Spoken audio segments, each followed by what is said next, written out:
Hello everyone, I welcome you to the analysis of anthropology paper 2. We'll do with the same strategy जैसे हमने पहले paper को discuss किया है. Section A, section B, question number 1 और 5 व compulsory. उसके बाद आपको टोटल 3 क्वेश्चन करने होते हैं. पेपर सेक्शन 1 में से एटलीस्ट 1 होना चाहिए. एटलीस्ट जो भी दोनों सेशन से एटलीस्ट 1 अटेम्प्ट आपको करनी है. ठीक है.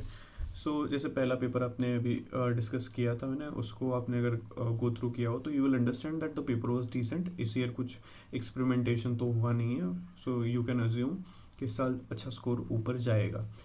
260 270 should be the ideal score this year. वैसे हाँ, to about 250 is good because paper was lengthy. That's it. Question number 1 पे आते हैं. Pit dwellers of Kashmir, basically neolithic के बारे में बात कर रहे थे. गुफराकल, बुरजाहम वगैरह साइट्स जो है उस चीज़ के बारे में इस क्वेश्चन में बात कर रहे थे. उसके बाद varna and Buddhism. See basically with the experience of writing answers last year as well, so I can tell you one thing कि पिछले साल जब मैंने आंसर्स लिखे थे उसमें I didn't do anything special. ठीक है. I did what question had asked me. What is varna, then go to Buddhism, what is their philosophy. ठीक है. उसके बाद what is the convergence, what is the divergence. ठीक है. बस इतनी चीज़ें थी जो वर्ना एंड बुद्धिज़्म में मैंने करी. लास्ट ईयर भी सेम क्वेश्चंस थे and I followed the same. अगर 2 टर्मिनोलॉजीज दिए, define each terminology in 1/3 paragraph. उसके बाद लास्ट पैराग्राफ में जो है आपको सिमिलैरिटीज़, नेक्स्ट में डिफ्रेंसिएशन और लास्ट में कॉन्वर्जेंस, कि ये दोनों ओवरलैप कैसे करते हैं. That's it. Then dharma versus religion, कि धर्मा क्या है, रिलीजन क्या है. Dharma is basically duty. ठीक है. Religion is a broad perspective which includes धर्मा. तो आपको पहले धर्मा के बारे में थोड़ा लिखना है. वीपी काने की जो हिस्ट्री ऑफ धर्मशास्त्र है, you can quote it over here. So इसमें आपको एक बेनिफिट मिल जाएगा. 0.5 मार्क्स तो मिलेगी ही मिलेगी इसमें एक्स्ट्रा. उसके बाद रिलीजन, जो भी आपको डेफिनेशन सही लगती है, फंक्शनलिस्ट मालिनोस की लिख दीजिए, किसी की भी लिख दीजिए. ये थिंग इज़ वेरी गुड. उसके बाद नेक्स्ट में आई है कि इसमें डिफरेंस, सिमिलैरिटीज़ क्या है. कभी भी अगर एग्जामिनर ने आपको डिफरेंसेस पूछे हैं तो 2-3 सिमिलैरिटीज़ लिखिए ऊपर. ठीक है. So that he gets an idea कि you know something. It is not something कि आप बस उठे हो और एक क्वालिटेटिव है और दूसरा क्वांटिटेटिव है, एक साइंटिफिक है, एक इरेशनल है, ऐसी चीज़ें नहीं लिख रहे हो. ठीक है. नेक्स्ट इज लिंग्विस्टिक माइनॉरिटीज़ के सेफ गार्ड्स क्या क्या है. सो ये क्वेश्चन था. It was a straightforward question and it should be done. Next is westernization and modernization. M Srinivas, उन्होंने जो सोसाइटीज़ की स्टडी करी थी, जैसे कि कुर्स की स्टडी करी थी उसमें, and also the social mobility component वगैरह जो डोमेस्टिक कास्ट से आप इसको कनेक्ट कर सकते हो. ये सारी चीज़ें वेस्टर्नाइजेशन एंड मॉडर्नाइजेशन में आएगी. सो अगर देखें कि 50 में से आपको अगर मार्क्स इसमें मिल सकते हैं तो it is like 30 marks, 30-35 marks is something that a person should score if he is writing decent mark. Because इसमें कुछ ये नहीं है, it's not rocket science, it's simple thing. सीधे क्वेश्चंस पूछे गए क्वेश्चन नंबर 1 में. क्वेश्चन नंबर 5 में अगर आते हैं तो it was a state regionalism का पहला क्वेश्चन था. स्ट्रेट फॉरवर्ड क्वेश्चन था. ठीक है. अपॉर्चुनिटीज़ क्या होती है रीजनलिज्म में, तो आप जो है कल्चर प्रिजर्व कर सकते हैं, लैंग्वेज प्रिजर्व कर सकते हैं, ट्रेडिशन प्रिजर्व कर सकते हैं, रीजनल एस्पिरेशंस मीट कर सकते हैं. थ्रेट क्या होता है, सिसेशनिज्म होता है. ठीक है. उसके बाद वायलेंस हो सकता है, लेफ्टवर्ड टेंडेंसीज हो सकती है. So you can write it out. Next you go to tribal agricultural labourer. तो इश्यूज़ में आप लिखिए वो पहले तो ट्राइबल एग्रीकल्चरल लेबरर्स कौन होते हैं. ठीक है. उसके बाद उनके प्रॉब्लम्स लिखिए, जो भी इश्यूज़ इन्होंने पूछा है वहाँ पे इश्यूज़ लिखिए. इसके बाद लास्ट में make sure that you write 1 or 2 points where you are giving a positive thing कि बेसिकली अगर if this is the thing कि ये क्वेश्चन पेपर है आपका, तो इसमें मेंशन किया है कि ट्राइबल जो लेबर है तो इसके इश्यूज़ क्या है. तो इसके बाद आप सोल्यूशन भी जो है प्रोवाइड करना है आपको. ऐसे नहीं है कि बस हो गया है, that is it. This should not be the approach. Issues के बाद सोल्यूशन दीजिए. That is what an administrator do and that is also what an action and applied anthropologist would do. Then major problem of nomadic and semi nomadic group. Basically यहाँ पे हम bands की बात कर रहे हैं. ठीक है. क्लैंस की बात कर रहे हैं, बैंड्स एंड क्लैंस की बात कर रहे हैं. उसके बाद आप इसको प्रॉब्लम्स उनके क्या होते हैं, जैसे कि आप नोमैडिक, कोई भी इंसान अगर नोमैडिक है तो basically health, nutrition, education, employment, ये सारी चीज़ें। उसके बाद ये होता है कि लोकल कम्युनिटीज़ एक्सेप्ट नहीं करती है, चोर वगैरह, ये सारी चीज़ें होती है। उसके बाद role of governor in fifth schedule, straightforward question, straightforward answer. Austro Asiatic language, Austro Asiatic मतलब अपनी निषद कैटेगरी, मोनकोमेर एंड मुंडावरंज। उसके बाद उनका जो स्टेटस है, ठीक है। सबसे पहले जब भी आपको पता है कि ये क्वेश्चन ऐसा है कि 3-4 ही चीज़ें इसमें लिखनी है। निषद 0.73% जो है। उसके बाद मोनकमेर एक ब्रांच, सेकंड मुंडा ब्रांच, मोनकमेर में एक एग्जांपल, मुंडा में एक एग्जांपल। उसके बाद आप मैप बनाइए, लोकेशन स्पेसिफाई करिए। उसके बाद थ्रेट क्या है इन लैंग्वेजेस को वो लिखिए, क्या करना चाहिए वो लिखिए। थ्रेट क्या हो सकते हैं कि कल्चरल अभी यूनिफिकेशन चल रहा है, ठीक है, होमोजेनाइजेशन चल रहा है, असिमिलेशन चल रहा है, ये सारी चीज़ें इसका जो है वो थ्रेट रहेगी। क्या करें, तो एक यूनिफाइड स्क्रिप्ट बनाए, क्योंकि इससे क्या होगा ना, लॉस ये होगा कि कल्चर जो है वो पूरा ख़त्म हो जाएगा। ट्रेडिशन जो है जैसे एक फैमिली में एक ये होता है कि कस्टम्स है, हमारे कुछ बेसिक नॉलेज होता है। अगर मान लीजिए कि जो नॉलेज हमें ट्रांसलेट हमारे ग्रैंड पेरेंट्स ने हमें बिना बताए वो चले गए, तो फैमिली जो नॉलेज था वो निकल जाता है। बिकॉज इट इज़ लाइक कि वी बिलीव इंडियन जो कल्चर है बेसिकली इट वॉज हम कहते हैं ओरल कल्चर था, कि गुरु शिष्य परंपरा थी। So that is something which is coming even today. So when a language dies it kills a complete culture with it. तो जो भी पूरे फ्रैक्शंस होते हैं, जितनी भी कल्चरल चीज़ें होती है वो ख़त्म हो जाती है। So it's important to preserve a language. Question number 2 same, Irawati Karve. Irawati करवे में 2019 वगैरह में क्वेश्चन आया था इनके ऊपर। इनका स्पेशल कंट्रीब्यूशन पूछा है, तो most of her contribution is to the literary work. उसके बाद आप लक्षद्वीप पे मैट्रिलिनी इन्होंने स्टडी करी थी, वो लिख सकते हैं। She has a lot of significant, जैसे उन्होंने लिटरेचर्स में भी ये किया था, मोनोलॉग भी लिखा था। So this is something. Next की नर्मदा मैन पे क्वेश्चन था, और थर्ड था critically describe Baba Saheb Ambedkar argument on origin of caste system. So basically these are the 3 questions जो दिए ही इसीलिए थे कि कोई पढ़े और इनको इग्नोर करे या समय वेस्ट करे, ठीक है। Because this questions are something कि इसमें आप चलो इरावती करवे मैम के बारे में लिख लेंगे, नर्मदा मैम के बारे में लिख लेंगे, अम्बेडकर जी की जो आर्गूमेंट थे लिख लेंगे, but you can't right more than that. आप एक पैराग्राफ, एक पेज, 2 पेज के ऊपर आप नहीं लिख पाएंगे इन चीज़ों के बारे में। So next is there was a megalithic tradition in North East India, ठीक है, ये हो गया। उसके बाद सेकंड था कि एस सी दुबे, ठीक है। लास्ट ईयर जो था एस सी रॉय पे था एंड एन के बोस पे था। This year I was damn sure कि एस सी दुबे या बी के रॉय बर्मन इन पे आएगा। So S C Dubey is year. उसके बाद रीजले का क्लासिफिकेशन जो उन्होंने किया था, 7 टाइप में डिस्ट्रीब्यूट किया था। आई थिंक उनकी एक जर्नल भी थी, द मैन इन इंडिया और समथिंग। इसमें उन्होंने मेंशन किया था, I am not able to recall now, I am getting confused थोड़ा सा, जैसे कि 7 इसमें Indo Aryan, Dravidian, Scytho Turko Iranian, Scytho Dravidian, उसके बाद Mongolian, Mongoloid and Dravida, Mongolo Dravidians etcetera, ये जो था उसके बाद एक्सप्लेन करना था। Next was this was an important question and I will tell you this very funny thing about this question. Describe briefly the proto history of Gujarat and the significance of Gujarat proto history in international trade. ये question जो था ना, ये सबसे यहाँ का जैसे आपने पता होगा 2020 में एक ट्रेंड चला था कि कुकर में क्या खाली कुकर चढ़ा दिया वाला। उसके बाद यूपीएससी ने क्वेश्चन डाला था उसी प्रेशर कुकर पे, अगर आपने नोटिस किया होगा। 36th national games Gujarat host कर रहा है। जैसे ही मैं एग्ज़ाम देने के बाद ऊपर मेट्रो के लिए ऊपर चढ़ रहा था, तो वॉज एन एड, वहाँ पे नीचे लिखा था Gujarat the oldest one of the oldest civilization welcomes you. So I realize कि अच्छा, so that is something, it has a role. So when you are walking by, कोई पॉलिसी है गवर्नमेंट की या कोई कटआउट है, यू मेक श्योर कि उनके नीचे लाइंस वगैरह में क्या लिखता है, छोटी सी चीज़ें होती है वो पढ़े, क्योंकि हमें देखना है कि वहाँ पे क्या क्या चीज़ें आ सकती है हमारे लिए।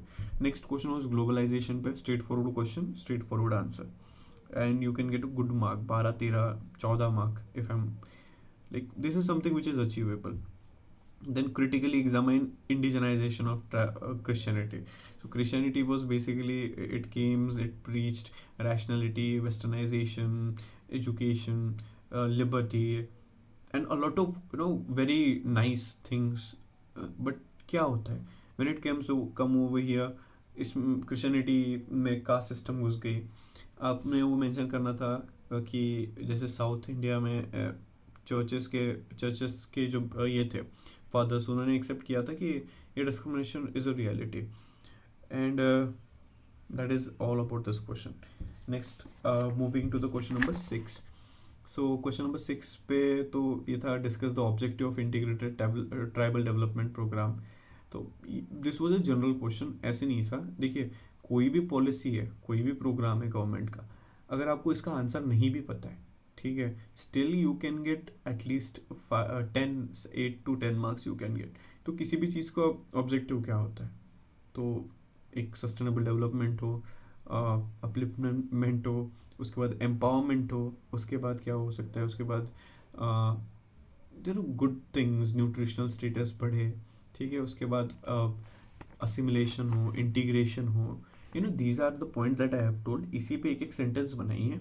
उसके बाद आप लिखिए how far this objective have been achieved. आप नेक्स्ट इसमें आई है कि due to this problem this point number 1 is not there, then due to this thing point number 2 is not there. Don't write point number 2, you write it out कि because of the lack of communication वहाँ पे development नहीं पहुँच रही है, roads नहीं है. These are the things. उसके बाद tribal council, straightforward question था. उसके बाद ब्रिटिश पॉलिसीज 1858, 65, 74, 94, 27, 1927, 1950, 1927 तक. That is something you have to write, British policies. उसके बाद discuss the view of Ghurye and Verrier Elwin. वही इंटीग्रेशनिस्ट, असिमिलेशन करना है और आइसोलेशन करना है. उसके बाद फाइनल गवर्नमेंट ने ट्राइबल पंचशील जो थी. अब यहाँ पे देखिए सिंपल चीज़ है कि ये ट्राइबल पंचशील लिखी किसने थी, मतलब कहाँ पे मेंशन है. यू कैन सिंपली राइट कि नाइट्रो नाम का बुक था जो एल्विन ने वॉल्यूम 4 पे निकाला था. उसमें Pandit Nehru and Verrier Alvin दोनों ने जो अपना कंट्रीब्यूशन दिया था. सो that is something which will fetch you an extra mark. Next, discuss issues and solution. Issues faced by scheduled caste and scheduled tribe and provide the solution. तो same issues में education, employment, socio cultural discrimination, political. उसके बाद ये politics में you can write कि pseudo leadership वगैरह जो है करके रखा है. पति प्रधान टाइप में ऐसे होता है कि इफ समवन इज देयर उनको बस कठपुतली बना के लीडर्स बना दिया जाए. So that is what you have to write, all the problems जो भी फेस कर रहे हैं. इंडिविजुअल प्रॉब्लम्स भी अगर है कम्युनिटी की तो you can write it out.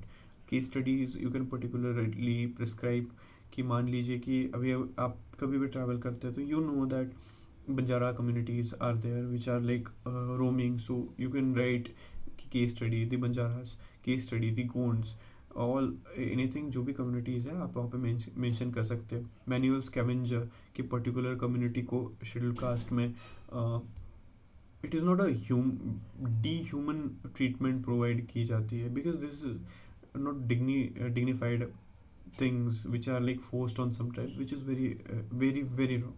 Solutions क्या हो सकता है? तो वही है आप कॉन्स्टिट्यूशन आर्टिकल 17, आर्टिकल 15, 16, 17. उसके बाद 23 लेबर जो है बॉन्डेड लेबर नहीं होना चाहिए. उसके बाद सिविल इसमें आई है आप, लीगल में प्रिवेंशन ऑफ एट्रोसिटी हो गया, प्रोटेक्शन ऑफ सिविल राइट्स हो गया, एक्सेट्रा आ जाएगा इसमें. ये लीगल एंड कॉन्स्टिट्यूशनल हो गया. ये एग्जामिनर को पता है. Offer something which is a genuine solution. Come to the solution part. वहाँ पे you can write as an administrator what you can do. As an administrator आप क्या प्रोवाइड कर सकते हैं? आप एजुकेशन लेवल इम्प्रूवमेंट कर सकते हैं. हाँ कर सकते हैं. कैसे? थ्रू डिजिटाइजेशन, ICT से आप कर सकते हैं. ओके हाँ, this is possible. This is not something कि आप यू सेइंग कि sir we can give them employment on moon because वहाँ पे भी माइनिंग इंडस्ट्री स्टार्ट कर सकते हो. This is not something what you can do on this planet. You have to do that. तो ये हो गया education. Then you can employment, local employment provide कर सकते हैं. For example tribals, they are highly vulnerable to the displacement. अगर आप L के महापात्रा की स्टडी करेंगे रिहांद डैम की, तो यू विल फाइंड कि 40% of schedule tribe and 20% of schedule caste, 20% of OBCs, 80% of communities were displaced from these three community, and they were, I doubt whether they are rehabilitated or not, because that is never discussed in the mainland community. Next, go through the questions, social and religious consequence of contact, tribal and non-tribal, मतलब basically tribals जो थे and the mainland community when they came in contact. So what was this social consequence and then religious consequence? 10 markers का एक simple question है ये. So you can start earlier contact से start कर सकते हैं, सेंट से, साधु. उसके बाद you can go to British policy, British era. उसमें आप जानेंगे, you will mention about the policies and forest right acts.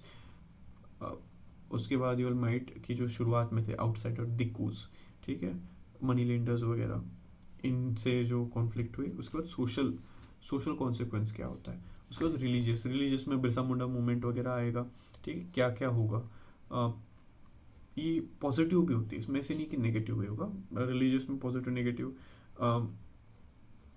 Social में पॉजिटिव एंड नेगेटिव, ठीक है, जो भी इम्पैक्ट्स होंगे you can write it out. That is not a very difficult thing. So this was a attemptable question. Next was question number 8. Compare the nature of tribal movement. ये north East India में, central India में क्या difference है tribal movement में, ठीक है, and अभी current का स्टेटस क्या है. तो this was something which was achievable कि सेंट्रल इंडिया में जो प्रॉब्लम्स ट्राइबल्स के अलग है, नॉर्थ ईस्ट में प्रॉब्लम अलग है, नॉर्थ ईस्ट की एस्पिरेशंस अलग है, सेंट्रल इंडियन एस्पिरेशंस अलग है. वहाँ की मूवमेंट्स जो है वो सेसेशनिस्टिक टाइप की नहीं है, टाइप की है जैसे नॉर्थ ईस्ट में कि सेपरेशन चाहिए, ग्रेटर नागालिम चाहिए, ग्रेटर मिजो, जो भी है, you know, this is something that they want to carve a lot of part outside, जो फ्यू ट्राइबल्स है, ठीक है, but that is not the case in the Central India. Central India they want development, they want growth, they want contribution from the administrator, and that is it. Next, you move to the question. Briefly describe the anthropological perspective on development and how anthropologists contribute to the rural development. Last year question था, I think NGOs पे था या tribal development पे था, and ये दो इसमें, and this was the only thing which was remaining. So this was a well anticipated question. So you have to understand कि there are few points which are important. One of them is this role of anthropology. So इसमें NGO का role development में, tribal का development और anthropologist का, इन दोनों को development में बहुत इंपॉर्टेंट होता है. Next was how can a balance be struck between livelihood concern and environmental degradation. So this is some which was asked in the context of shifting cultivation. So first, shifting cultivation क्या होता है, आप ये mention करेंगे कि shifting cultivation क्या होता है. यू कैन एक्स्ट्रा नॉलेज के लिए आप लिख सकते हो कि एक छोटे से इसमें 4 वर्ड्स में यू कैन राइट कि अलग अलग कंट्रीज़ में इनको अलग अलग नेम से जो कह के पुकारते, दैट इज इट. उसके बाद you will be like how can this balance be struck. तो बैलेंस स्ट्रक करने के लिए पहले ये तो बताइए कि डिग्रेडेशन हो रहा है, नहीं हो रहा है, कैसे हो रहा है. So you can coat this forest survey of India, अभी रिसेंटली रिपोर्ट आई है, उसमें इट वाज लाइक कि north East India is the most vulnerable, it is constantly losing everything, all the greenery that it is having. You can this is basically thing. उसके बाद आप आएंगे environmental degradation में क्या क्या होता है, बायोडाइवर्सिटी लॉस हो रहा है, इकोसिस्टम को डिफिकल्टीज फेस हो रही है, माइनिंग वगैरह से ये हो रहा है, global warming, IPCC AR6 report जो है उसको कोट करी है. So you may first prove that the question is right, ठीक है, कि एनवायरमेंटल डिग्रेडेशन है, हो रहा है, ठीक है, एंड उसके बाद इनका रोल क्या होता है. उसके बाद राइट कि शिफ्टिंग कल्टीवेशन का रोल क्या होता है, मड फ्लो में होता है, ठीक है. उसके बाद ये जो जला देते हैं ना, उसके बाद पार्टिकुलर मटेरियल जो होता है, मैटर होता है, वो हवा में एज ए न्यूक्लियाई प्रोवाइड करता है. ये न्यूक्लियाई जो है वो सडन क्लाउड बस्ट के लिए भी कंट्रीब्यूट कर सकते हैं, दैट इज़ अ थिंग. उसके बाद अगर मान लीजिए ये ट्रैवल करके हिमालयाज़ में जाते हैं तो वहाँ पे अल्बीडो जो है वो कम हो जाएगा, उसके कारण आइस फिर से मेल्टिंग स्टार्ट हो जाएगी, and then it will again eat the thing. ये बेसिक चीज़ें हो गई. उसके बाद बैलेंस क्यों ज़रूरी है, तो आप मेंशन करेंगे कि 8.6% जो है ट्राइबल्स है इंडिया में, ठीक है. सो आप 8.6% ट्राइबल इंडिया में आज तक जो भी mostly they living in a forest land and they are someone who conserve the forest. ठीक है, वो जैसे सैक्रेड ग्रुप्स की बात कर सकते हैं आप, इनके मीडियम से वो फॉरेस्ट कंजर्व करते हैं. आप I am not able to recall the name of tribe, but the tribe is वो भूखे रह लेते हैं, they die by starvation, but वो हिल जो होती है उस पर कल्टिवेट नहीं करते because they think that that is the place where their ancestor live after death. वहाँ रहते हैं, ऐसे उनका मानना होता है. So it is like you can also add this perspective. And आप नेचर मैन स्पिरिट कॉम्प्लेक्स को भी ऐड कर सकते हैं, मालेर का एग्जांपल डाल सकते हैं. उसके बाद एम्प्लॉयमेंट ज़रूरी है. गुड पॉजिटिव केस स्टडीज़ है, जैसे कि आंध्र प्रदेश गवर्नमेंट ने किया है, उड़ीसा गवर्नमेंट ने किया है, वो केस स्टडीज़ डाल सकते हैं. जैसे कि ट्राइबल्स को आप लैंड प्रोवाइड करिए, ठीक है, उसके बाद आप मॉडर्न टेक्नोलॉजी प्रोवाइड करिए, सिखाइए, एजुकेशन करिए. आपके पास डिपार्टमेंट है, ऐसे नहीं कि कोई डिपार्टमेंट है नहीं. So no this is about it. So thank you for watching, and let's hope that the result comes positive. So thank you for watching, have a great day.